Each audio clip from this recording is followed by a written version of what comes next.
Selamat pagi, selamat beribadah bersama dengan GKMI Pengharapan.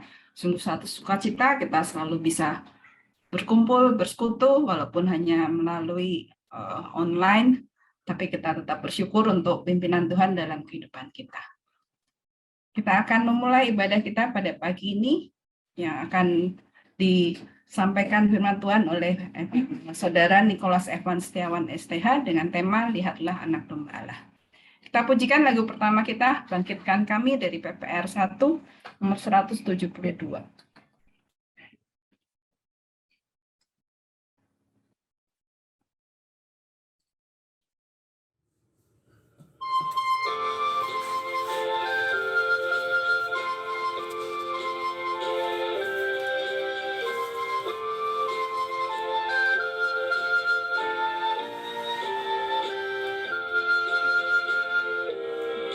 Tunaikan puji atas kurnia mulia, Yesus anak kekasih-Mu bagi dunia. Haleluya bagi Tuhan, pimpinku berbakti. Haleluya bagi Tuhan, bangkitkan kami. Ucapkan syukur pada anak domba yang menyelamat manusia dari dosanya. Haleluya bagi Tuhan, pimpinku berbakti. Haleluya bagi Tuhan, bangkitkan kami. Bangkitkan kami, bagaikanlah kalbu, dengan kasih dan api kuasa darah-Mu. Haleluya bagi Tuhan, pimpinku berbakti. Haleluya bagi Tuhan, bangkitkan kami.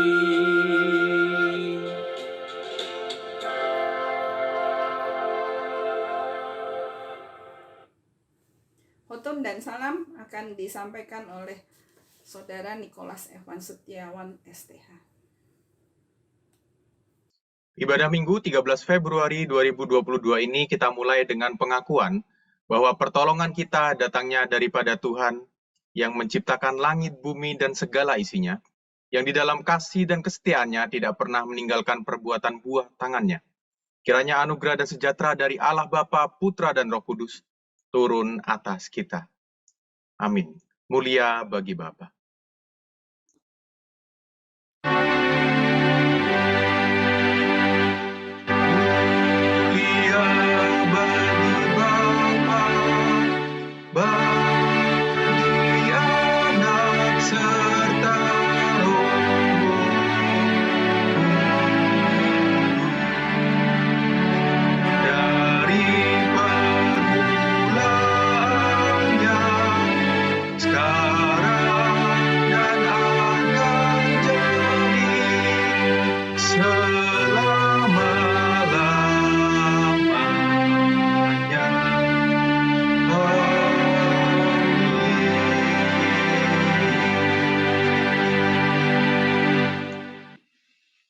Nas pengantar pada pagi hari ini diambil dari 1 Petrus pasal yang pertama, ayat yang ke-18 sampai 19. Demikianlah firman Tuhan. Sebab kamu tahu bahwa kamu telah ditebus dari cara hidupmu yang sia-sia, yang kamu warisi dari nenek moyangmu. Itu bukan dengan barang yang fana, bukan pula dengan perak atau emas, melainkan dengan darah yang mahal, yaitu darah Kristus, yang sama seperti darah anak domba, yang tak bernoda dan tak bercacat. Amin, amin, amin.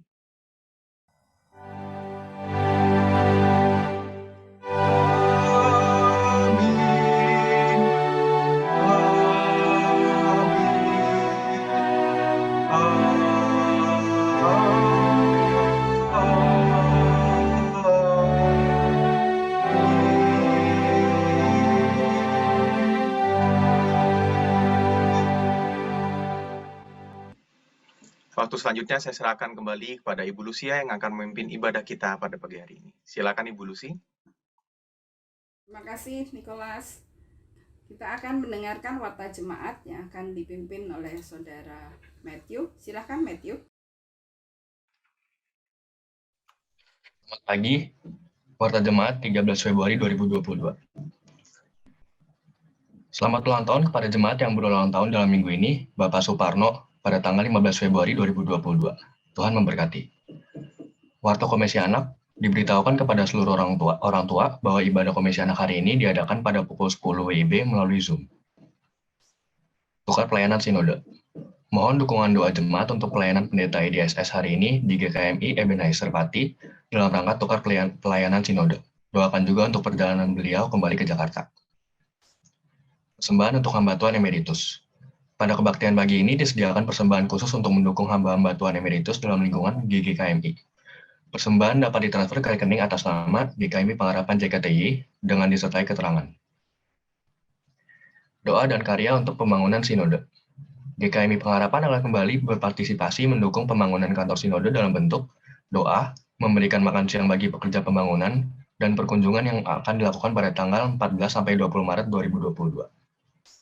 Dana yang dibutuhkan untuk kegiatan ini sebesar Rp12.500.000 dengan perincian makan siang bekerja 60 orang dikali Rp22.500 selama 7 hari, totalnya Rp9.450.000 dan biaya perjalanan Rp3.050.000. Persembahan dapat ditransfer ke rekening atas nama GKMI Pengharapan JKTI dengan disertai keterangan. Selanjutnya ada video warta.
Warta jemaat pada pagi hari ini, saya kembalikan kepada Tante Lucy. Terima kasih Matthew. Pada minggu-minggu terakhir ini kita menghadapi banyak kesulitan karena COVID kembali melanda, yaitu COVID yang jenis baru, Omicron. Banyak dari antara kita yang suaminya atau istrinya atau anak bahkan orang tua yang mengalami sakit karena Omicron. Dan tentunya sulit bagi kita ya kalau kita harus terpisah apalagi oleh jarak. Seperti saya juga mengalami sendiri waktu anak saya yang Tiffany yang sekarang bekerja di Belanda, dia bilang dia sakit kena, dan kita sebagai orang tua yang tinggalnya jauh tidak bisa berbuat apa-apa, hanya bisa mengirimkan doa, mengirimkan saran. Demikian juga kami berterima kasih juga pada saudara semua yang ikut mendoakan. Itu kesulitan yang kita alami, tapi kita bersyukur bahwa kita punya Tuhan yang walaupun kita mengalami kesulitan, Tuhan selalu hadir, Tuhan selalu ada, Dia siap untuk bersama kita bagaimanapun keadaan kita, asalkan kita berdoa kepadanya. Kita akan pujikan lagu dari PPR 1 nomor 66, Ku Berdoa Pada Tuhan.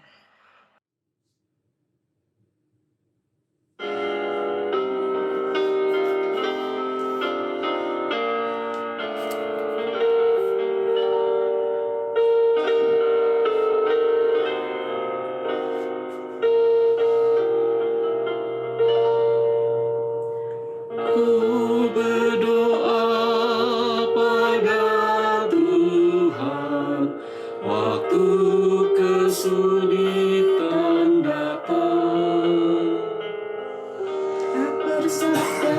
Aku menghiburmu, mengangkat semua beban. Ku memohon pimpinannya waktu dapat menimpa.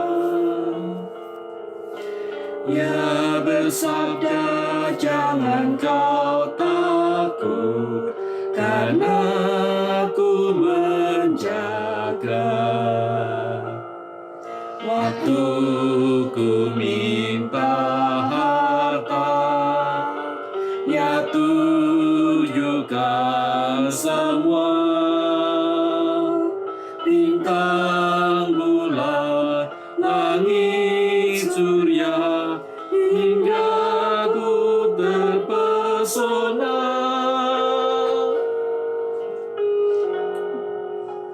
Ku bersyukur pada Tuhan untuk setiap berkat-Nya. Dia akan datang bila ku perlu, tinggal ku berdoa. Dia akan datang padamu juga, tinggal engkau berdoa.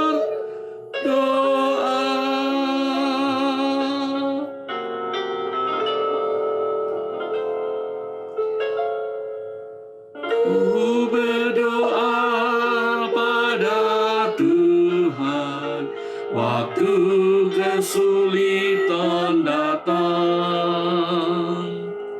Yang bersabda, ku menghiburmu, mengangkat semua beban. Memohon pimpinannya waktu kegelapan menimpa. Ya bersabda, jangan kau takut, karena aku menjaga. Waktu ku minta harta, ya tunjukkan semua. Bintang, bulan, langit, surya, hingga ku terpesona. Ku bersyukur pada Tuhan untuk setiap berkat-Nya. Dia akan datang bila ku perlu, tinggal ku berdoa. Dia akan datang padamu juga, tinggal engkau berdoa.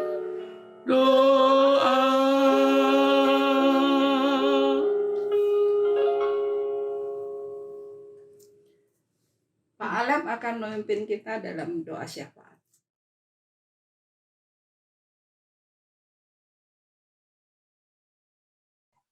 Satukan hati untuk sama-sama menaikkan doa syafaat, dan di akhir doa syafaat kita akan bersama-sama tutup dengan doa Bapa kami.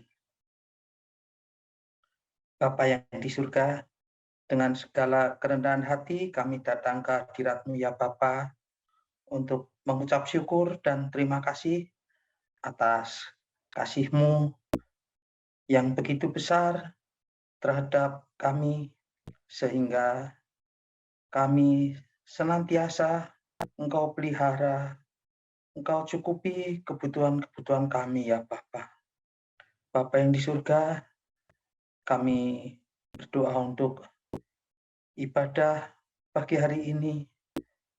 Kami mohon Bapa, kiranya Engkau sucikan para pelayan kebaktian ya Bapa, agar kami boleh layak menjadi pelayan-Mu ya Bapa. Kami mohon Engkau urapi khususnya hamba-Mu Bapak Evangelis Niko yang akan menyampaikan kebenaran firman-Mu. Kuasai lidah bibirnya sehingga apa yang diucapkan hanya datang daripada-Mu saja ya Bapa. Bapa yang di surga, kami saat ini berdoa untuk Bapak Pendeta Edi yang sedang melayani di GKMI Ebenezer Pati. Tuhan, tolong ya Bapak, Engkau urapi agar hamba-Mu Bapak Pendeta Edi boleh menyampaikan kebenaran firman-Mu dengan kuasa yang daripada Engkau ya Bapa. Dan kami berdoa pula untuk perjalanan balik ke Jakarta, kiranya Kau lindungi dan Kau pimpin, sehingga Bapak Pendeta Edi dapat kembali ke Jakarta dengan selamat, tak ada kurang suatu apapun juga ya Bapak. Bapa yang di surga, kami berdoa untuk jemaat-jemaat kami yang mengalami kelemahan tubuh atau gangguan kesehatan ya Bapak. Kami berdoa untuk Ibu Yohana Hartini Suraji, Ibu Toya, Bapak Indarto, dan Bapak Hadi Sudarto. Bapak, kami mohon jamahan-Mu sehingga anak-anak-Mu ini boleh senantiasa mengucap syukur dan senantiasa boleh merasakan damai sejahtera-Mu dan boleh bersukacita di dalam Engkau. Dan kami mohon ya Bapa, agar Engkau jamah mereka pribadi lepas pribadi, agar mereka boleh segera dipulihkan oleh kuasa-Mu ya Bapa. Bapa yang di surga, kami berdoa pula untuk pemulihan kesehatan untuk Ibu Enita dan Bapak Yopi, anak dari Ibu Ruth. Tuhan, tolong ya Bapa, Engkau sempurnakan kesehatan anak-Mu ini, sehingga mereka dapat pulih seperti sedia kala. Bapa yang di surga, kami berdoa pula untuk saudara-saudara kami yang sakit. Kami berdoa untuk Ibu Manurung, Bapak Triyono, Bapak Sukisno, Bapak Handoko, yaitu ayah mertua dari Adi Sudiro, Saudara Kelvin, Bapak Christian, Ananda Joshua, Ibu Sartini, Ibu Linawati, dan Saudari Tania. Tuhan tolong ya Bapak, Engkau jamah mereka agar mereka boleh segera dipulihkan oleh kuasa-Mu ya Bapak. Bapa yang di surga, kami berdoa pula untuk anggota keluarga atau saudara-saudara seiman kita yang sedang terpapar COVID-19. Tuhan, kami percaya dan yakin bahwa Engkau mengasihi mereka. Dan kami bersatu hati, kiranya Engkau sembuhkan mereka, agar mereka dapat pulih kembali seperti sedia kala ya Bapa. Dan kami berdoa untuk kondisi perekonomian jemaat di Pengharapan. Kami mohon agar Engkau senantiasa memelihara perekonomian kami ya Bapa, sehingga kami senantiasa dicukupkan dari hari ke hari ya Bapa. Bapa yang di surga, kami berdoa untuk program kegiatan gereja ya Bapa. Kami berdoa untuk perbaikan gedung gereja dan peremajaan peralatan gereja GKMI Pengharapan. Tuhan, tolong Engkau senantiasa pimpin sehingga semuanya ini dapat terselesaikan dengan baik ya Bapak. Kami berdoa pula untuk GKMI Cabang Sidoarjo Lampung yang akan didewasakan pada tanggal 29 Maret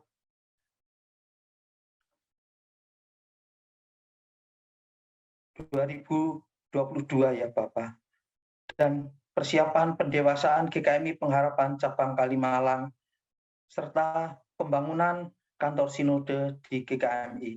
Bapak, kami mohon penyertaan-Mu dan pimpinan-Mu sehingga semuanya ini dapat terlaksana tanpa ada halangan suatu apapun juga ya Bapak.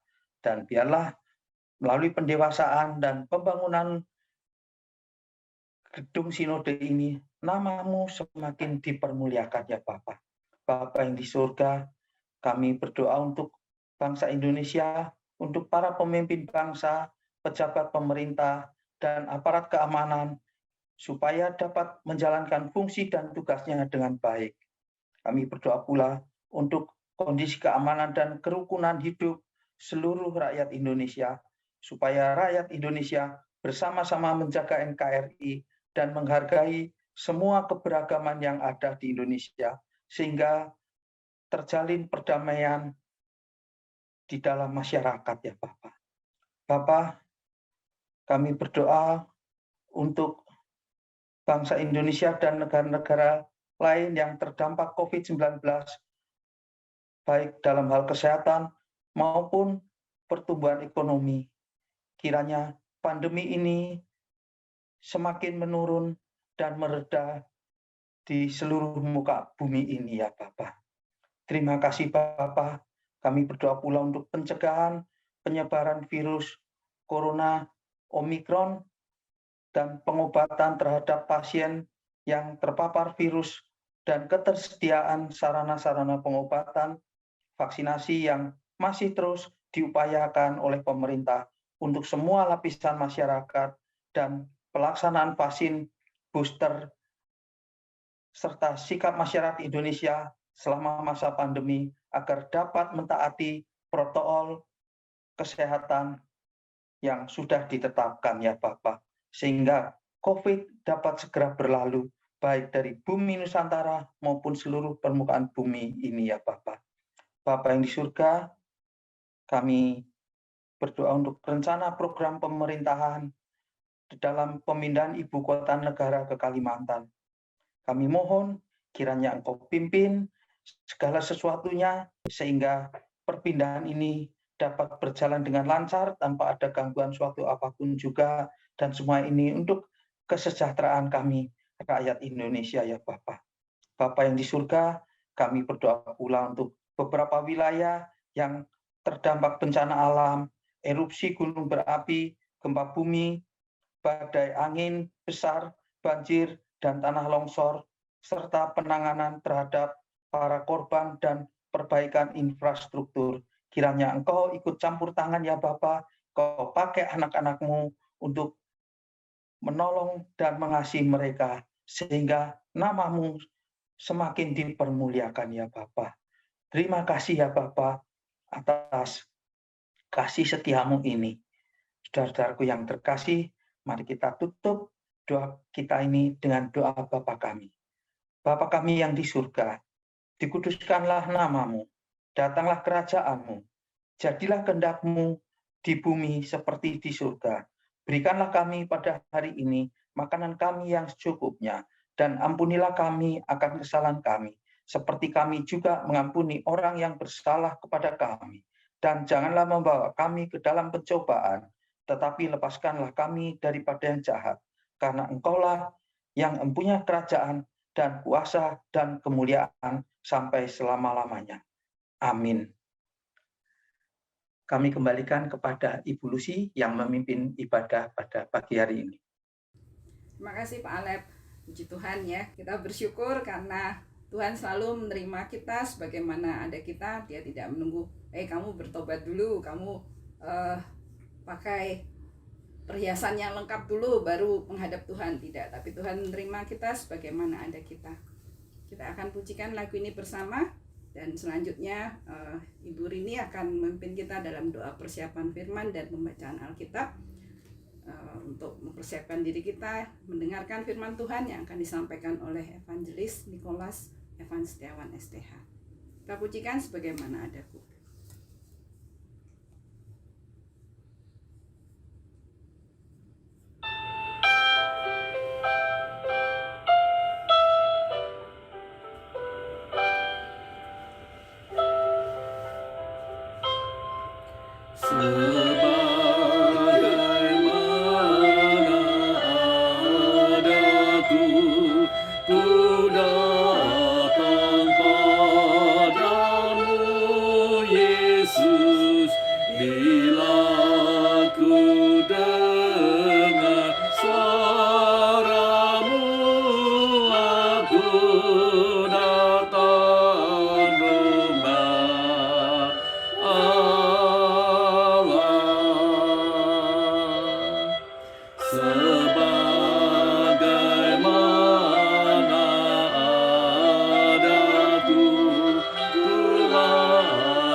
Ibu Rini akan memimpin kita.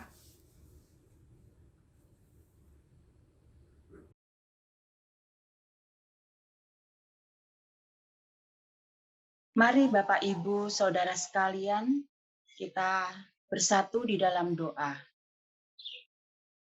Tuhan Yesus Bapa Allah kami yang bertahta di dalam kerajaan surga, pada pagi hari ini Tuhan kami mengucap syukur dan terima kasih Kau sudah memberikan kesempatan kami untuk memuji Tuhan dan bersatu bersama-sama untuk mendengarkan firman Tuhan. Biarlah Engkau akan berikan kerendahan hati kami semua jemaat-Mu pada pagi hari ini ya Tuhan. Kami rindu untuk mendengarkan firman Tuhan. Kami rindu untuk mendapatkan makanan rohani kami ya Tuhan Yesus. Untuk menguatkan setiap kehidupan kami. Untuk itu ya Tuhan, Engkau akan bukakan pintu hati kami juga pikiran kami. Sehingga kami boleh menerima firman-Mu dan melakukan firman-Mu dalam kehidupan kami setiap hari. Kami menyerahkan Saudara Nicholas yang akan membawakan firman Tuhan. Biarlah Tuhan Yesus akan membungkus anak-Mu ini untuk memberitakan firman Tuhan dan akan bersuara melalui mulut hamba-Mu ini adalah kebenaran saja ya Tuhan. Terima kasih ya Tuhan Yesus, kami serahkan di dalam tangan-Mu pada pemberitaan firman Tuhan pada pagi hari ini. Amin. Mari Bapak Ibu sekalian, kita akan membuka Alkitab kita masing-masing. Saya akan membacakan dari Injil Yohanes 1 ayat 29 sampai 34. Yohanes menunjukkan kepada Yesus, Pada keesokan harinya, Yohanes melihat Yesus datang kepadanya, dan ia berkata, "Lihatlah Anak Domba Allah yang menghapus dosa dunia. Dialah yang kumaksud ketika kukatakan, kemudian daripadaku akan datang seorang yang telah mendahului aku, sebab dia telah ada sebelum aku. Dan aku sendiri pun mula-mula tidak mengenal dia. Tetapi untuk itulah aku datang dan membaptis dengan air supaya ia dinyatakan kepada Israel." Dan Yohanes memberi kesaksian, katanya, "Aku telah melihat Roh turun dari langit seperti merpati, dan ia tinggal di atasnya.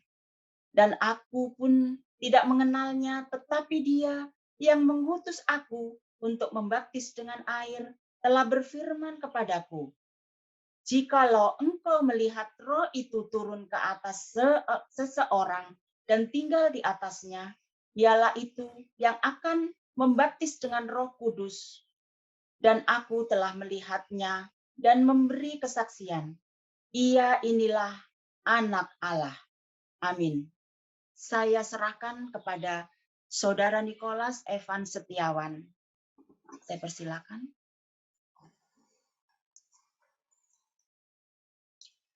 Ya, terima kasih Bu Rini yang sudah berdoa dan membacakan firman Tuhan bagi kita semua. Shalom, selamat pagi Bapak Ibu Saudara. Saya bersyukur karena pagi hari ini kita bisa kembali merenungkan firman Tuhan dan saya kembali diberikan kesempatan oleh Tuhan untuk boleh membagikan kebenaran firman Tuhan. Hari ini kita akan bersama-sama merenungkan sebuah tema, yaitu Lihatlah Anak Domba Allah. Tema ini merupakan sebuah tema tentang salah satu nama atau salah satu sebutan dari nama Tuhan kita, Yesus Kristus. Nah, Bapak Ibu Saudara, kalau berbicara tentang nama, satu hal yang melekat di pikiran saya itu adalah satu tempat ini, Bapak Ibu. Ini satu tempat yang mungkin beberapa dari kita sering berkunjung dan mungkin jadi customer tetap, yaitu kedai kopi Starbucks, Bapak Ibu Saudara. Nah, Bapak Ibu, dalam kedai kopi Starbucks ini, mereka sangat-sangat berusaha untuk bisa melayani customer mereka dengan baik. Dan salah satu hal yang mereka lakukan, buat kita yang mungkin pernah membeli ataupun sudah sering membeli di kedai kopi Starbucks ini, mereka akan selalu menanyai nama kita. Ini orderan untuk kakak siapa, lalu mereka akan tulis namanya, Bapak Ibu Saudara. Dan itu satu hal yang sangat sederhana, Bapak Ibu. Tapi ketika kita dilayani dengan baik seperti itu, ketika nama kita dipanggil, entah kenapa hati kita akan merasa lebih senang dan merasa kayak, wah, ini pelayanannya baik banget ini. Dan tidak bisa dipungkiri Bapak Ibu Saudara bahwa yang namanya nama itu sangat erat dengan relasi. Dan inilah juga yang ingin dikejar oleh kedai kopi Starbucks tadi. Mereka pengen punya relasi yang dekat dengan pelanggan mereka. Karena mereka bukan hanya ingin untuk menjual produk mereka, tapi mereka pengen punya satu relasi kedekatan dengan pelanggan atau customer mereka, Bapak Ibu Saudara. Nama dengan relasi merupakan satu hal yang sangat berkaitan erat. Karena hanya orang-orang yang mengenal kita yang bisa menyebut nama kita, bisa memanggil kita. Kalau orang nggak kenal paling manggilnya, "Hei, kamu," begitu ya. Tapi kalau orang yang kenal dengan kita, mereka kan memanggil nama kita. Dan hanya orang-orang tertentu, hanya orang-orang terdekat saja yang tahu nama-nama panggilan kita, Bapak Ibu Saudara. Nah, saya mau sedikit cerita. Dulu waktu kecil, saya punya beberapa nama panggilan. Tapi kalau di rumah, salah satu nama panggilan yang sering dipanggil ke saya itu si Gajah, Bapak Ibu. Ya, Bapak Ibu nggak salah dengar, panggilannya bener Gajah. Karena dulu saya tuh waktu kecil gendut gitu ya, gina-ginu, dan kalau di gereja tuh pasti kemana-mana, pasti dicubit-cubit pipinya Bapak Ibu. Nah, sekarang mungkin wajahnya tirus gitu ya, agak kurusan dikit. Wah, kalau dulu tembem banget Bapak Ibu. Dan saya dipanggil Gajah, karena kalau di rumah itu, rumahnya kecil Bapak Ibu, tapi saya kemana-mana tuh kalau jalan kakinya tuh nggak bisa biasa. Kayak dak-duk gitu. Jadi dari jauh pun kedengeran kalau saya lagi jalan. Sampai kalau tiap kali jalan tuh, orang tua selalu ngomong, "Niko sikilmu itu loh, pelan-pelan po." Mesti ngomongnya begitu Bapak Ibu. Karena saya terlalu, nggak bisa diem gitu lah. Nah, nama panggilan Gajah ini hanya keluarga saya saja yang tahu. Nggak ada orang lain yang tahu. Jadi kalau tiba-tiba ada orang yang panggil saya Gajah, saya bingung Bapak Ibu. Ki sopo gitu ya, karena yang tahu hanya keluarga saya. Nah, itulah sebabnya yang namanya nama itu sangat erat kaitannya dengan relasi, Bapak Ibu. Secara khusus nama-nama panggilan gitu ya, hanya orang-orang terdekat, hanya mungkin keluarga saja yang bisa mengetahui dan memanggil kita dengan nama tersebut. Dan hal ini juga berlaku pula dengan kehidupan kita sebagai orang Kristen, Bapak Ibu. Tuhan kita punya banyak nama, Tuhan kita punya banyak sebutan. Tapi orang-orang di luar sana yang tidak mengenal Yesus, mereka hanya mengerti nama Yesus adalah ya Yesus atau Kristus begitu ya, atau Tuhan. Tapi kita sebagai anak-anak Tuhan, kita tahu bahwa ada banyak sekali nama, ada banyak sekali sebutan gelar dari Tuhan kita. Nah, ini ada beberapa contoh sebutan atau gelar dari Tuhan kita dalam bahasa Inggris, Bapak Ibu. Dan mungkin kita bisa memperhatikan ada beberapa yang kita, oh ya, aku tahu ini sebutan Yesus atau gelar Yesus. Tapi hari ini kita secara fokus mau membahas satu gelar atau sebutan yang diberikan kepada Yesus. Dan nama itu adalah Anak Domba Allah. Nah, apa yang dimaksudkan oleh firman Tuhan ketika menyebut Yesus dengan Anak Domba Allah ini? Nah, firman Tuhan hari ini kita belajar dari Yohanes pasalnya yang pertama. Tadi Ibu Rini sudah membacakan untuk kita semua, dari pasal 29 sampai 34. Dan di pasal 29, Yohanes Pembaptis mengatakan, pada keesokan harinya Yohanes Pembaptis melihat Yesus datang kepadanya dan ia berkata, lihatlah Anak Domba Allah yang menghapus dosa dunia. Nah, Bapak Ibu, sebelum kita membahas lebih jauh, kita harus tahu dulu nih, bahwa sebetulnya Injil Yohanes dibandingkan dengan ketiga Injil sinoptik lainnya. Ketiga Injil lainnya itu Matius, Markus, Lukas. Nah, dibanding ketiga Injil lainnya ini, Injil Yohanes tuh lebih menyoroti tentang untuk apa daripada bagaimana Kristus datang ke dunia ini. Nah, ini kita harus perhatikan ya Bapak Ibu. Injil Yohanes lebih menyoroti tentang untuk apa daripada bagaimana Kristus datang ke dunia ini. Kalau dalam tiga Injil lainnya, mereka banyak membahas bagaimana pelayanan Tuhan Yesus ketika di dunia ini, apa saja karya-karya yang Yesus telah lakukan. Tapi secara khusus dalam Injil Yohanes, penulis Injil Yohanes ini ingin menyoroti tentang untuk apa? Atau apa alasan Kristus datang ke dunia ini. Nah, Bapak Ibu, frasa lihatlah Anak Domba Allah dalam bahasa aslinya itu hoamnos to theo. Kita mau belajar bahasa Yunani sedikit aja Bapak Ibu. Nah, Bapak Ibu, hoamnos atau anak domba itu, ini mengartikan apa Bapak Ibu saudara? Dari satu frasa ini, penulis ingin mengatakan bahwa Tuhan Yesus tuh bukan sembarang anak domba. Yesus bukan sembarang anak domba, tetapi anak domba Paskah itu.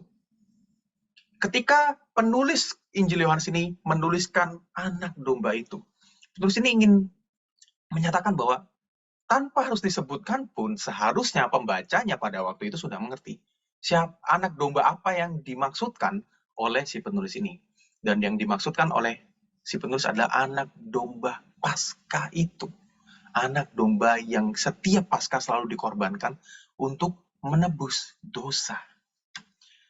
Dan ini merujuk pada nubuatan yang disebutkan dalam Yesaya pasal 53 ayat yang ke-7 Bapak Ibu Saudara. Yesaya 53 ayat 7 mengatakan, dia dianiaya tetapi dia membiarkan diri ditindas. Dan tidak membuka mulutnya seperti anak domba yang dibawa ke pembantaian. Seperti induk domba yang keluh di depan orang-orang yang menggunting bulunya. Ia tidak membuka mulutnya. Sebutan yang Yohanes berikan kepada Tuhan Yesus ini merujuk kepada nubuatan akan Mesias yang akan berkorban bagi manusia nantinya. Dan hal itu terdapat dalam Yesaya 53 ayat yang ke-7. Lalu frasa yang selanjutnya, to theo, yang artinya adalah dari Allah. Ini ingin menyatakan bahwa Yesus adalah anak domba dari Allah. Karena Allah lah yang menyediakan anak domba itu bagi umatnya. Khususnya orang-orang Yahudi pada waktu itu, ketika mendengar frasa ini, mereka akan langsung paham Bapak Ibu Saudara. Karena ini akan mengingatkan mereka kepada peristiwa di mana Abraham mengorbankan Ishak, anaknya. Di dalam peristiwa itu, tiba-tiba Allah memberikan seekor anak domba untuk menggantikan Ishak itu. Dan frasa ini akan mengingatkan orang-orang Yahudi pada waktu itu bahwa Yesus itu adalah anak domba dari Allah. Dan Allah lah yang menyediakan anak domba itu bagi umatnya. Dan buat kita ini adalah satu hal yang sangat penting juga, Bapak Ibu Saudara. Karena Yesus itu dari Allah. Yesus mengorbankan dirinya bukan karena kita yang menyuruh. Bukan karena kita yang memiliki Yesus itu, tapi Allah lah yang memiliki Yesus. Ia adalah anak domba dari Allah yang Allah sediakan untuk menjadi korban penebusan bagi manusia. Dan ini selaras dengan apa yang Yohanes katakan juga dalam satu bagian firman Tuhan, yaitu Yohanes pasal 3 ayat 16. Sebuah bagian yang kita sudah sangat sering dengar dan kita sangat akrab. Karena begitu besar kasih Allah akan dunia ini, sehingga ia telah mengaruniakan anaknya yang tunggal, supaya setiap orang yang percaya kepadanya tidak binasa, melainkan beroleh hidup yang kekal. Jadi Allah lah yang mengaruniakan Yesus. Allah lah yang mengaruniakan anaknya yang tunggal ini, Bapak Ibu Saudara. Dan dari satu frasa tadi, kita bisa belajar setidaknya ada 3 hal. 3 fakta yang harus kita perhatikan, Bapak Ibu. Fakta yang pertama adalah Yesus adalah domba yang tidak bercelah. Yesus adalah domba yang tidak bercelah. Nah, Bapak Ibu Saudara, sebagai orang Indonesia begitu ya, kita sudah sangat sangat sering mendengar atau sudah sangat biasa gitu dengan yang namanya penyembelihan hewan.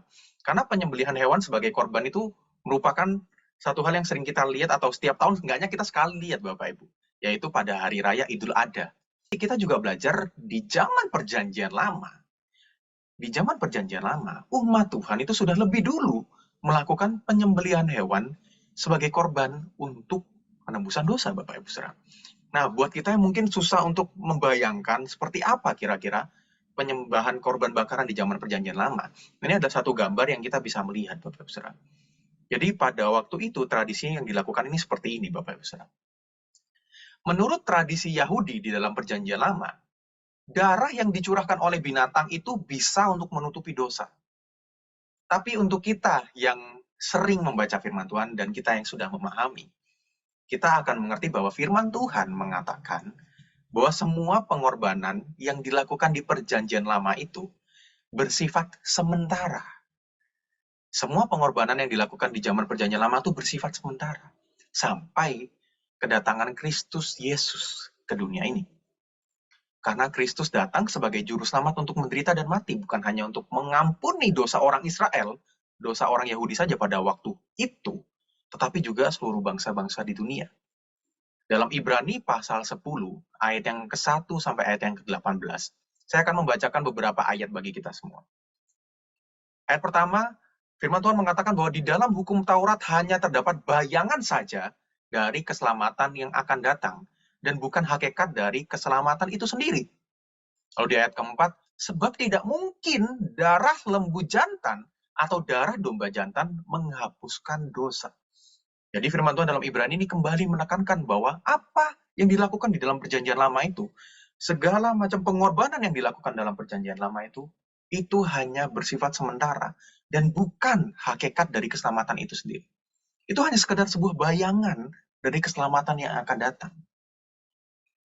Lalu di dalam ayat yang ke-10, firman Tuhan mengatakan, dan karena kehendaknya inilah kita adalah dikuduskan satu kali untuk selama-lamanya oleh apa Bapak Ibu? Oleh persembahan tubuh Yesus Kristus. Sebab oleh satu korban saja, ia telah menyempurnakan untuk selama-lamanya mereka yang ia kuduskan. Jadi apabila untuk semuanya itu ada pengampunan, tidak perlu lagi dipersembahkan korban karena dosa. Apa yang dilakukan oleh umat Tuhan di zaman Perjanjian Lama, itu hanya sebuah preview, hanya sebuah bayangan dari keselamatan yang nanti akan diberikan melalui Yesus. Dan ketika Yesus datang ke dunia ini, dan ia mati, ia menjadi persembahan bagi Allah.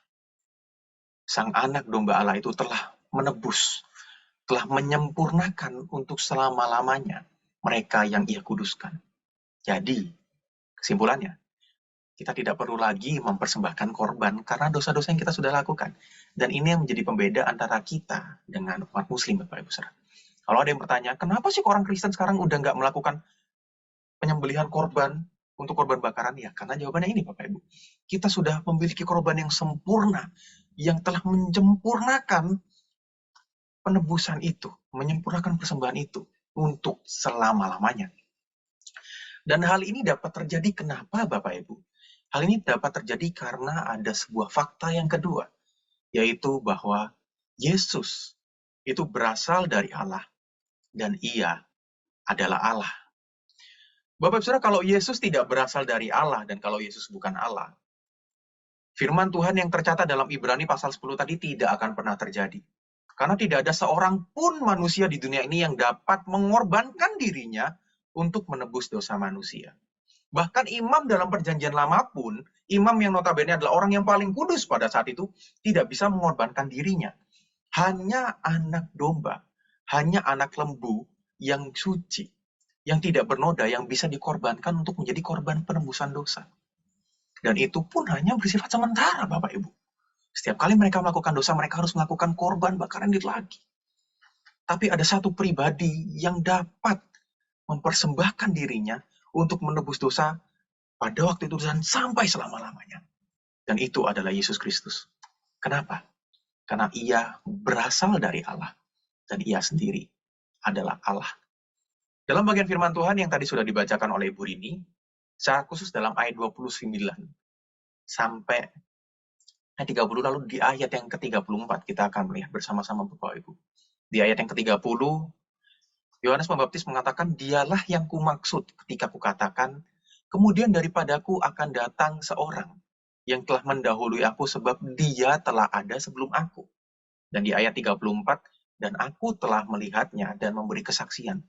Ia inilah anak Allah." Bapak Ibu, kalau kita perhatikan kata-kata yang diwarna kuning dan di garis bawah ini, kita bisa melihat bahwa Yohanes Pembaptis, di dalam keterbatasan pemikirannya pada itu, Tuhan memberikan hikmat kepadanya. Dan Yohanes Pembaptis mengatakan bahwa Yesus sudah ada sebelum dia. Padahal kalau secara umur di dunia ya Bapak Ibu, Yohanes Pembaptis itu kokonya Tuhan Yesus, Bapak Ibu Saudara. Karena Yohanes Pembaptis itu lahirnya lebih dulu beberapa bulan dari Yesus. Tapi Yohanes Pembaptis mengatakan dia telah ada sebelum aku. Dan ketika ia bertemu dengan Yesus, ia melihat sebuah penglihatan. Dan itulah yang membuatnya mengatakan, ia inilah anak Allah. Bapak Ibu Saudara, itulah sebabnya hanya Yesuslah yang bisa menebus dosa kita. Roma pasal 3 ayat 23, dalam firman Tuhan ini dikatakan demikian. Semua orang telah berbuat dosa dan telah kehilangan kemuliaan Allah. Itulah sebabnya tadi saya katakan bahwa tidak ada seorang pun manusia di dunia ini yang dapat menyerahkan, mempersembahkan dirinya untuk menjadi korban penebusan dosa. Karena kita semua adalah manusia berdosa yang harus dihakimi dan selayaknya dihukum, Bapak Ibu. Tidak ada seorang pun yang dapat lepas dari tuntutan keadilan Allah. Tapi bersyukur kepada Tuhan karena ayat firman Tuhan tidak berhenti di ayat 23 tadi. Di dalam ayat 24 firman Tuhan mengatakan, "Dan oleh kasih karunia yang telah dibenarkan dengan cuma-cuma karena penebusan dalam Kristus Yesus. Karena semua orang telah berbuat dosa. Itulah yang menjadi alasan Kristus datang ke dunia ini. Untuk membenarkan dan menebus kita dengan cuma-cuma. Karena hanya Ialah, hanya Yesuslah satu-satunya pribadi yang berkuasa menyelamatkan dunia yang penuh dosa ini. Dan inilah fakta ketiga yang harus kita pahami, yang harus kita ingat. Bahwa Yesus adalah satu-satunya pribadi yang berkuasa menebus dosa kita dan menyelamatkan dunia yang penuh dengan dosa dan kebobrokan ini. Yohanes 3 ayat 16 mengatakan kepada kita, "Karena begitu besar kasih Allah akan dunia ini, sehingga ia telah mengaruniakan anaknya yang tunggal, supaya setiap orang yang percaya kepadanya tidak binasa, melainkan beroleh hidup yang kekal." Lalu dalam beberapa ayat berikutnya, dalam Yohanes pasal 6 ayat 54, firman Tuhan mengatakan, "Barang siapa makan dagingku dan minum darahku, ia mempunyai hidup yang kekal, dan aku akan membangkitkan dia pada akhir zaman." Bapak Ibu, Yesus mau datang ke dunia ini. Ia mau menderita, mencurahkan darahnya, dan bahkan mati di kayu salib. Supaya setiap orang yang percaya kepadanya tidak binasa, melainkan beroleh hidup yang kekal. Yesus, Sang Anak Domba Allah itu, mau melakukan semuanya itu hanya untuk satu alasan, Bapak Ibu Saudara. Supaya setiap orang, setiap kita yang percaya kepadanya, yang mengatakan dengan mulut bibir kita dan menyerahkan hidup kita kepadanya, kita itu dapat dibenarkan, kita dapat ditebus dari kuasa dosa dan maut. Dan pada akhirnya kita dapat beroleh hidup yang kekal. Dan ketika Yesus sudah melakukan semuanya itu, Ia mengatakan dari atas kayu salib, sudah selesai. Sudah selesai. Kematian Yesus, Sang Anak Domba Allah, itu sudah melunaskan hutang saudara dan saya.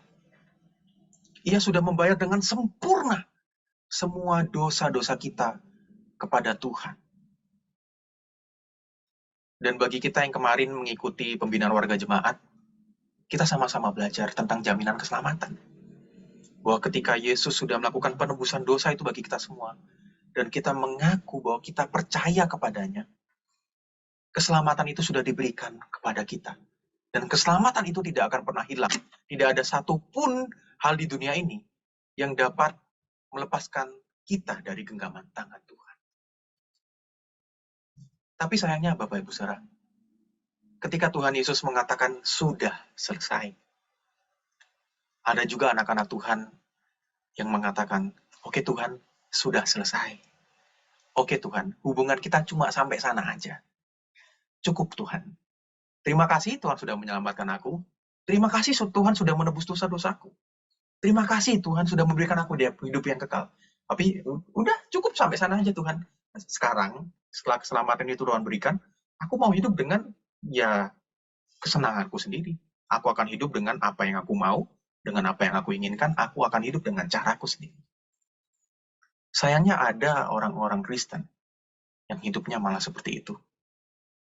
Ketika sepanjang hidupnya Tuhan sudah memberikan kasih yang begitu besar kepadanya. Ketika Tuhan sudah memberikan apa yang paling ia butuhkan, yaitu keselamatan. Ada anak-anak Tuhan, ada orang-orang Kristen yang menerima keselamatan dengan cuma-cuma itu. Lalu memanfaatkannya untuk keuntungannya sendiri, Bapak Ibu Saudara. Dan ketika kita melihat ini, seakan-akan cinta Yesus itu menjadi sebuah cinta yang bertepuk sebelah tangan, Bapak Ibu. Ia terus memberikan cintanya kepada kita. Kasihnya yang begitu luar biasa besar itu terus ia berikan kepada kita. Namun sayangnya ini menjadi sebuah cinta bertepuk sebelah tangan. Karena ia menunjukkan kasih dan cintanya kepada kita. Namun kita tidak meresponi kasih dan cintanya itu. Nah Bapak Ibu Saudara, besok kita akan merayakan bersama-sama seluruh dunia ini Hari Kasih Sayang. Hari Valentine Bapak Ibu Saudara. Besok adalah suatu hari yang menyenangkan. Tapi di saat yang bersamaan juga hari yang menyedihkan buat beberapa orang. Karena beberapa orang akan menyadari bahwa mereka juga mendapati bahwa dirinya memiliki cinta yang bertepuk sebelah tangan, Bapak Ibu. Karena hanya satu pihak yang mengasihi, namun pihak yang lain tidak mengasihi. Nah, kalau membahas tentang satu hal ini, saya kepikiran tentang satu orang, Bapak Ibu. Dia adalah seorang selebgram, dan beberapa waktu yang lalu dia sudah dipanggil Tuhan, Bapak Ibu Saudara. Namanya adalah Laura Anna. Buat beberapa dari kita yang mengikuti beritanya, mungkin kita sudah tahu Bapak Ibu, karena kisahnya sangat pilu Bapak Ibu Saudara. Laura Anna ini adalah seorang anak Tuhan, dia orang Kristen, keluarganya keluarga Kristen, dan mereka ada keluarga Kristen yang taat kepada Tuhan. Nah, dia punya seorang pacar, namanya Gaga Muhammad, Bapak Ibu Saudara.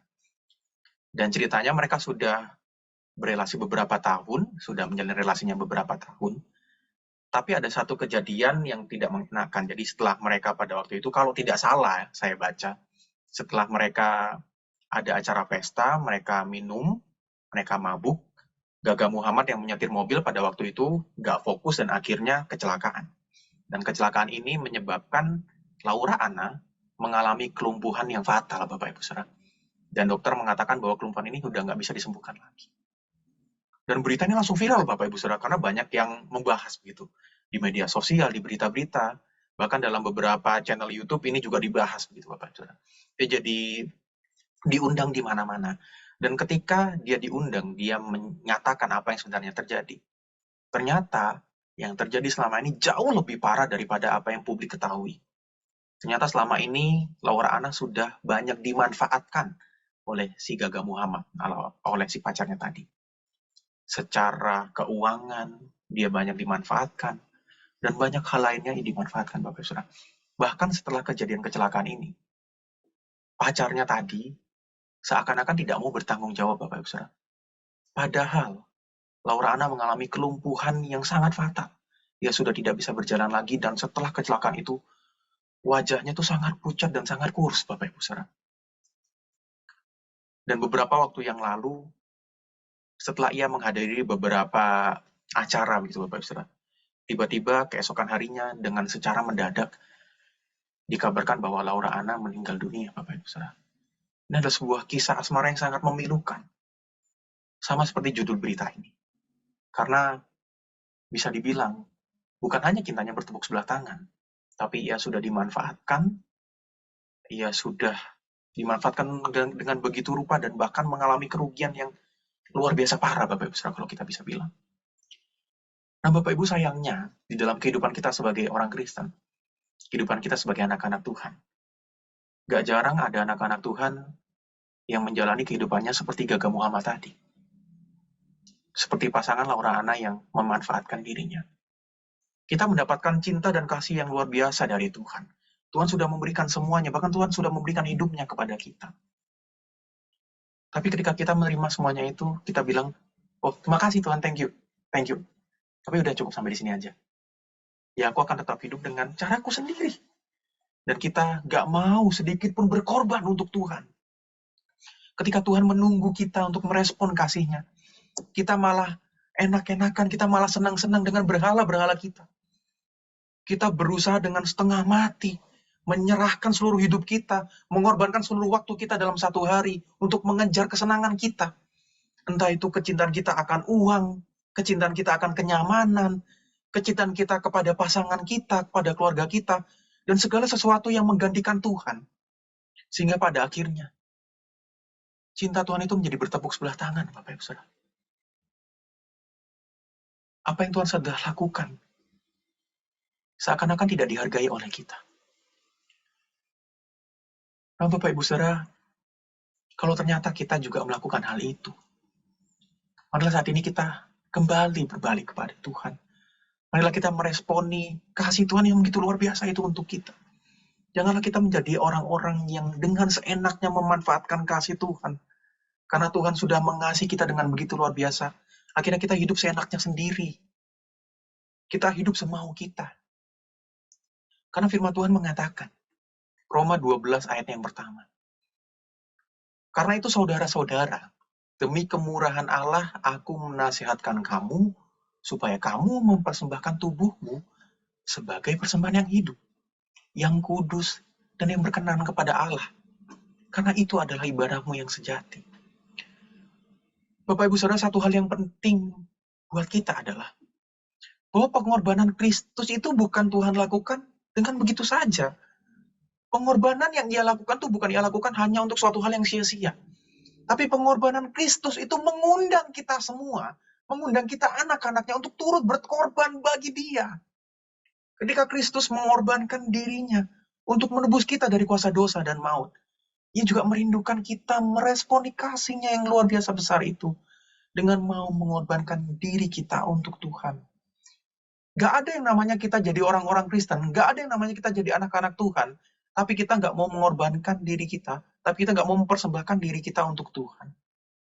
Karena kalau kita mengaku sebagai anak-anak Tuhan, tapi kita masih hidup dengan seenak kita sendiri, dengan semau kita, kita masih hidup dengan mengikuti keegoisan diri kita, bisa jadi kita belum benar-benar menjadi anak-anak Tuhan.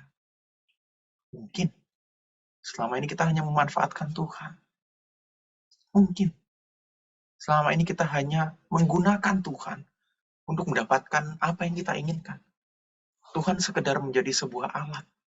Jadi mesin ATM di mana kita bisa mengambil uang kita. Tapi kita tidak mempedulikan Tuhan sama sekali. Nah, Bapak Ibu, firman Tuhan hari ini ingin kembali mengingatkan kepada kita bahwa pengorbanan yang dilakukan oleh Sang Anak Domba Allah itu. Dilakukan karena Dia ingin mengundang kita untuk turut berkorban bagi Dia. Izinkan saya untuk menutup dari satu bagian firman Tuhan dalam 1 Petrus pasal 1 ayat 18 sampai 19 yang menjadi nats pembimbing kita hari ini. Sebab kamu tahu bahwa kamu telah ditebus dari cara hidupmu yang sia-sia, yang kamu warisi dari nenek moyangmu. Itu bukan dengan barang yang fana, bukan pula dengan perak atau emas, melainkan dengan darah yang mahal, yaitu darah Kristus yang sama seperti darah anak domba yang tak bernoda dan tak bercacat. Kita telah ditebus dari cara hidup kita yang sia-sia, supaya kita bisa turut serta dalam pengorbanan Kristus itu. Kita juga turut serta mempersembahkan diri kita, mempersembahkan hidup kita untuk mengikut Dia, untuk memuliakan namanya. Dan percayalah Bapak Ibu Saudara, ketika kita mempersembahkan hidup kita, mengorbankan diri kita untuk Tuhan, kita akan merasakan yang namanya sukacita dan damai sejahtera yang sejati itu. Kalau selama ini kita mendapatkan sukacita yang sedikit dari apa yang kita kejar, dari keegoisan diri kita, percayalah, ketika kita merelakan keegoisan diri kita itu dan menyerahkannya untuk mengikuti Tuhan, mempersembahkan hidup kita, yang kita dapatkan itu jauh lebih besar dan jauh lebih membahagiakan daripada apa yang kita kejar selama ini di dunia ini. Dan marilah kita bersama-sama berusaha untuk terus hidup dengan mempersembahkan diri kita. 1 Petrus 1 ayat 14-15, beberapa ayat yang sebelumnya mengatakan, bagaimana caranya kita menghidupi kehidupan kita yang sudah ditebus itu. Firman Tuhan mengatakan, hiduplah sebagai anak-anak yang taat, dan jangan turuti hawa nafsu yang menguasai kamu pada waktu kebodohanmu. Tetapi, hendaklah kamu menjadi kudus di dalam seluruh hidupmu, sama seperti Dia yang kudus, yang telah memanggil kamu. Bapak Saudara, Tuhan kita yang adalah yang kudus itu, merindukan kita untuk menjadi kudus sama seperti Dia, bukan tanpa alasan.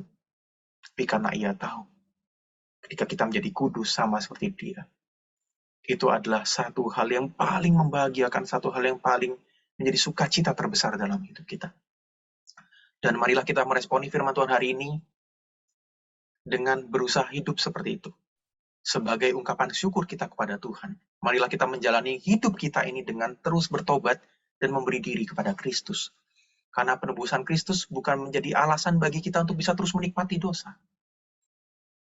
Tapi penebusan Kristus, pengorbanan Sang Anak Domba Allah itu, memberikan kita kebebasan untuk terus berjuang melawan dosa dan berpengharapan di tengah kegagalan yang kita alami sekalipun. Kiranya Tuhan menolong kita semua. Mari kita berdoa, Bapak Ibu Saudara.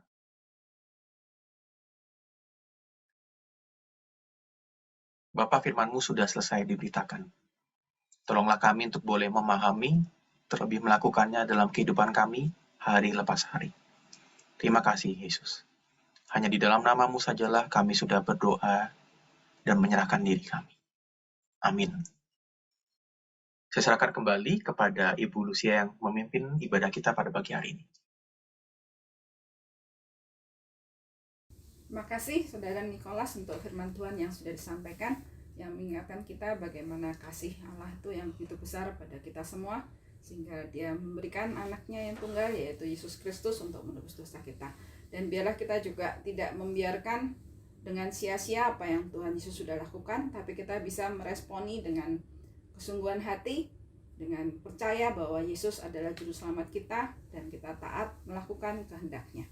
Kita akan memujikan lagu Yesus Domba Allah, Engkaulah segalanya, karena Yesus adalah segalanya bagi kita.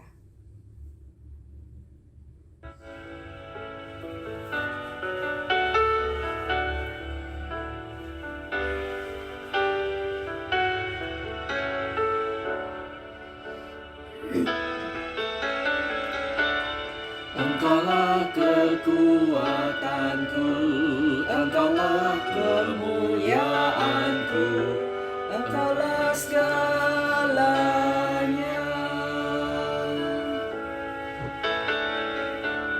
Engkau permata yang indah, takkan pernah ku lepaskan. Engkaulah segalanya. Yesus Domba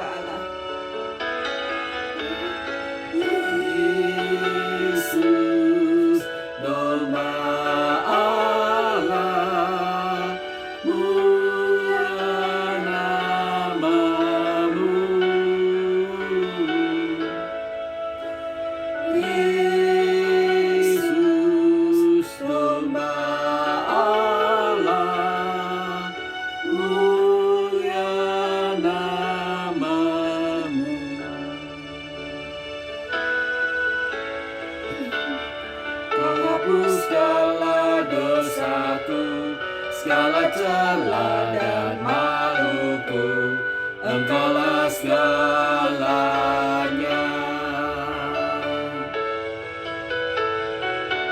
Saat jatuh kau angkatku, saat halau penuhiku, Engkaulah segalanya.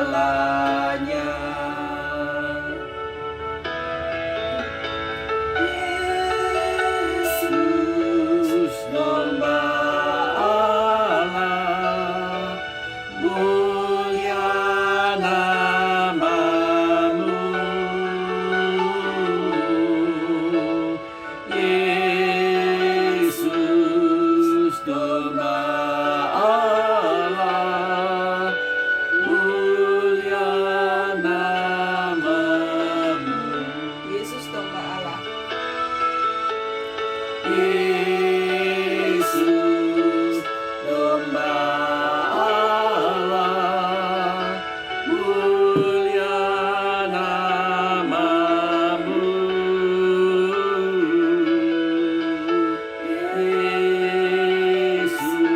Yesus domba Allah, mulia namamu.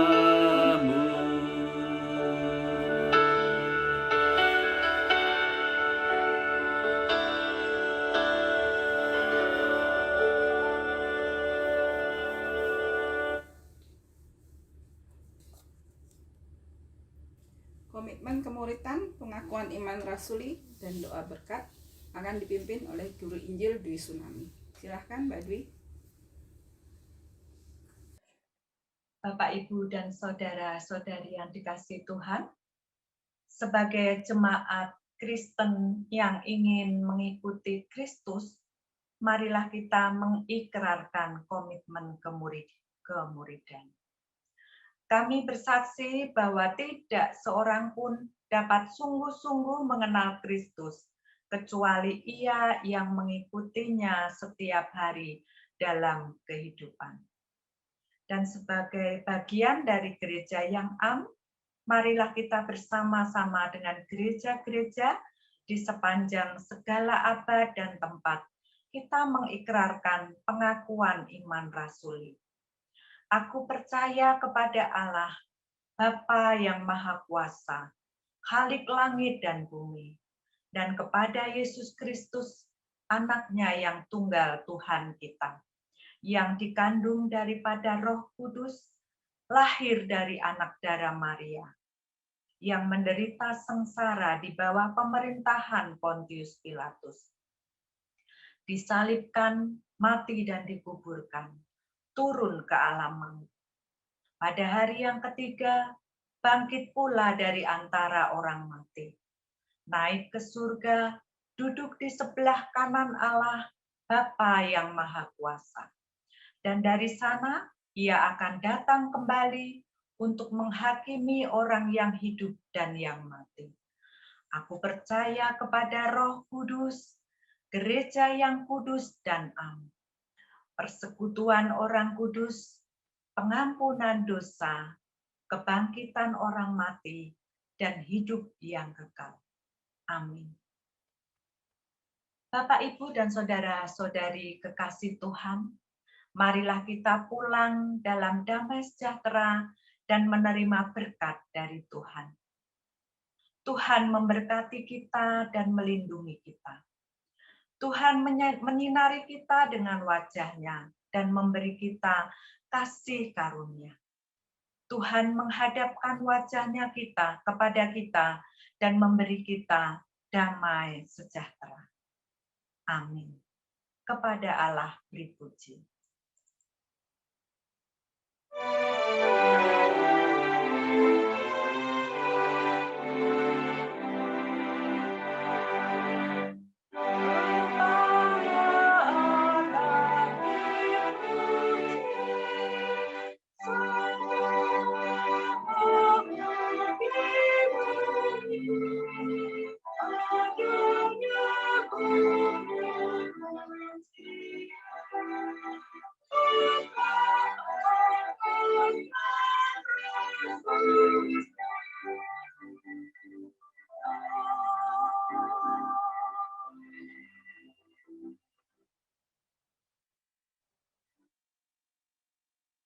Kita bersaat teduh sejenak.